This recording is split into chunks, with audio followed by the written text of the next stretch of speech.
हम जितने भी भाई बहन यहाँ बैठे हैं, एक महीने में, इस पूरे में महीने हमने तपस्या करनी है और हर एक ये सोचे कि इन्वेस्टमेंट करते हैं तो कोई बड़ी करता है कि पहले शुरुआत कैसे करते हैं, छोटे से करते हैं। तो जितनी हम आत्माएं यहां बैठी हैं, हर एक इन्वेस्ट करेगा एक आत्मा के ऊपर। किस पे? एक आत्मा को साकाश देना है, बैठकर उस आत्मा को छोड़ना नहीं है। इस जनवरी मास में जो नई आत्मा आपने बाबा के घर लेकर आनी है ज्ञान के लिए, उस आत्मा को क्या करेंगे? साकाश देंगे। फोकस रोज उसके ऊपर रखेंगे। वो आत्मा फरवरी महीने में बाबा के घर आए। कर सकते हैं ऐसा? एक आत्मा कौन कौन कर सकता है कि एक आत्मा को मैं पक्का बाबा का बच्चा बनाऊंगा, लेकर आऊंगा? बहुत बहुत अच्छे, सभी कर सकते हैं। एक ही आत्मा बाबा के घर, देखो इतने बैठे हैं हम, 50 से ऊपर होंगे, और फिर कितने हो जाएंगे? 100 बैठे हैं तो कितने हो जाएंगे? 200। इन्वेस्टमेंट करनी है ये, क्योंकि तभी हमें सफलता मिलेगी। एक आत्मा को हमने ज्ञान इस मास में हमें उनको साकाश देना है। उस आत्मा को चाहे आपके पड़ोस में है, कहीं भी है, और दूसरे यानी कि फरवरी मास में उसको बाबा के घर से जोड़ना है। तब कहेंगे हम सफलता मुहूर्त। सफल तब होंगे, अन्यथा फिर बाबा कहते हैं कि ज्ञान तो बहुत है, फिर उस हिसाब से पद फिक्स है। जितनी हम पर्चा बनाएंगे, बाबा कहते हैं कि आपका पद क्या बनेगा? बड़ा। जो कंपनी वाले होते हैं ना, वो एक को देते हैं, उसके बाद वो आगे इन्वेस्ट करता है, आपको आप ऑटोमेटिकली आता है। ऐसा ही करते हैं ना कंपनी वाले, ऐसे उनकी लाइन चल, चेन सिस्टम। तो बाबा के ज्ञान का भी चेन सिस्टम बनाना है कि मुझे एक आत्मा के साथ इन्वेस्ट करना है, अपनी संकल्पों से, अपने ज्ञान से, अपनी विशेषताओं से, अपनी कला से। उस एक आत्मा के ऊपर पूरा फोकस रखेंगे और बाबा के घर लेकर आएंगे। ये बाबा ने विशेष सफल बनने के लिए हमें विशेषताएं दी हैं, तो ये विशेषताओं को हमने यूज करना है। दूसरा, इस मास में दीदी ने सब कुछ बता ही दिया कि बाबा के घर में आना और वहां बैठकर कोई स्थान होता है। कई बार हम ये सोचते हैं कि घर में ही कर लेते हैं, तो घर का वातावरण और यहाँ के वातावरण में बहुत अंतर होता है।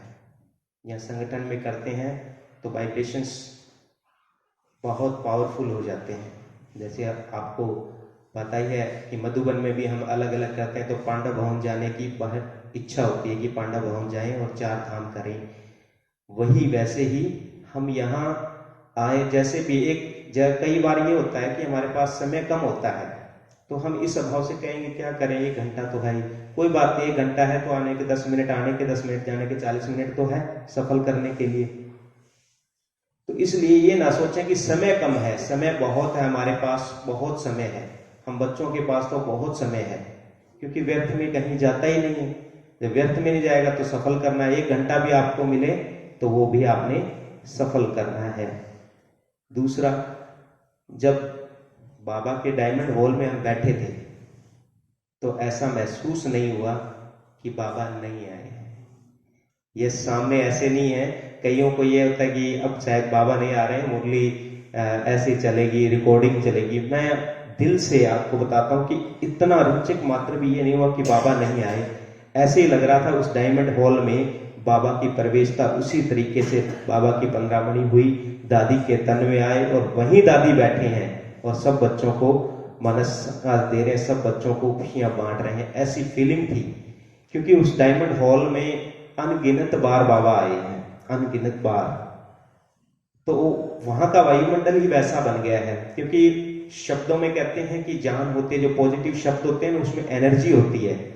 तो उस डायमंड हॉल में इतनी एनर्जी है बाबा के कि ऐसा महसूस होता है कि बाबा यही हमारे सामने बैठा है और वो हमें प्यार कर रहा है, दुलार कर रहा है, ऐसी महसूस था। दीदी को हमने वहां भी बताया कि ऐसे महसूस ही नहीं हुआ कि बाबा नहीं आए हैं, क्योंकि अब तो पहले तक क्या था, सिंगल इंजन था, फिर क्या हुआ, डबल इंजन हुआ, अब क्या हो गया, ट्रिपल इंजन। अब जब तीन इंजन इतनी फोर्स से इतनी लगा रहे हैं तो आत्मा के अंदर कितनी शक्ति होनी चाहिए। ये नहीं समझना कि बाबा नहीं है, बाबा तो हमेशा ही साथ है हमारे। अब ट्रिपल इंजन इतनी फोर्स है तो स्पीड कितनी होनी चाहिए पुरुषार्थ की, कितनी होनी चाहिए, बहुत ज्यादा गति से हमें पुरुषार्थ करना है। इस महीने इतना पुरुषार्थ करना है, इतना पुरुषार्थ करना है कि पूरे जहां तक हमारी स्थूल में भी और सूक्ष्म में भी जहां तक नजरें जाएं तो बाबा के घर आए वो।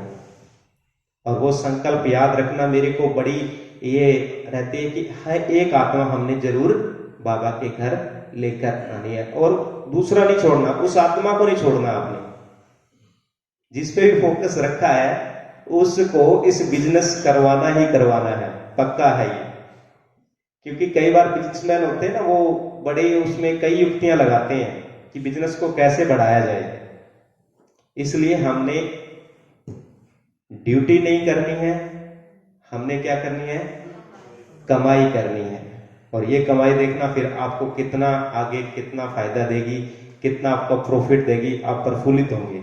जो आत्मा आपके साथ बैठेगी ना, उसको देख देख के गदगद हो जाएंगे। अब बाबा नहीं है, मैंने की ये सेवा मैंने की है।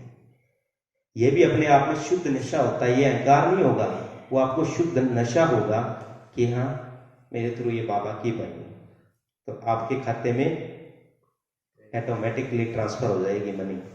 इसलिए कमाई करना सीखेंगे हम इस मास में, और नेक्स्ट इन्वेस्टमेंट शुरू कर देंगे।